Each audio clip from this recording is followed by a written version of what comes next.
Welcome back, my favorite student. You are watching Desi English. So today again I'll tell you some idioms and advanced vocabulary that you can use in your daily life to boost your language skills. So let's get started. So our first word is versatile. Do you know what is the meaning of versatile? I know most of the people heard about this word, but they don't know what is the meaning of versatile. But I'll explain you what is the meaning of versatile. Versatile, it means one who able to do different things or adapt to many different situations is called versatile. For example, Rakesh is a versatile student because he can play football or cricket and he is also good at mathematics. That's why I am saying Rakesh is a versatile student. You can use with anyone, the person who can do different types of things. You can use the word with that sentence with that type of person. Okay. And our next word is tutor. Do you know what is the meaning of tutor? I am not saying Twitter. Tutor, it means a teacher who teaches you at your home is called tutor. Okay, listen carefully. Tutor, it means the teacher comes your home for teaching you. You don't need to go to your teacher's house. Okay, tutor, it means the teacher who comes your home for teaching you is called tutor. The most important thing is duty. Do you know what is the meaning of duty? This is the most important word, for so listen carefully. Duty, it means a student who learns from a tutor. Listen carefully. A student who learns from a tutor is called duty. For example, I can say I have many tutees. Yes, I have many tutees and I go to my tutee's house to teach them. Okay, so overall we can say tutor, it means teacher, and tuty, it means a student. And our next word is cock and bull story.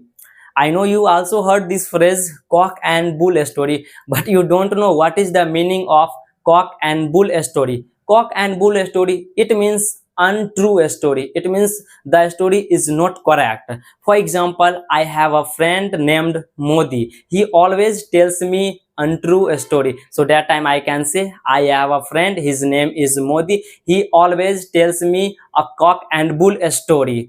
I'm not saying that Modi, so please don't mind. Actually, I have a friend, his pet name is Modi. That's why we call him Modi. Okay.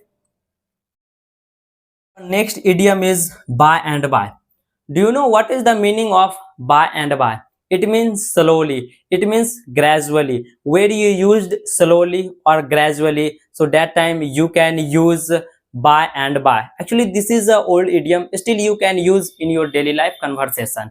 For example, if you practice speaking English every day, slowly your English will improve. But now I can say if you practice speaking English every day, by and by your English will enhance. So you can already see what I used, the use by and by instead of slowly, instead of gradually. Okay, and our next word is benefactor. Do you know what is the meaning of benefactor? Benefactor, it means one who helps other, especially with money. Yes, the person who helps anyone, especially with money, so that time you can say benefactor. Okay, so for example, Rakesh is a benefactor for me because when I need money, so that time he provide me, that time he gave me money. So that's why I can say Rakesh is a benefactor for me. So I hope you understand very well what I teach you. So see you the next time. Have a good day and take care. If you found the video helpful, please hit the like button and subscribe to my channel.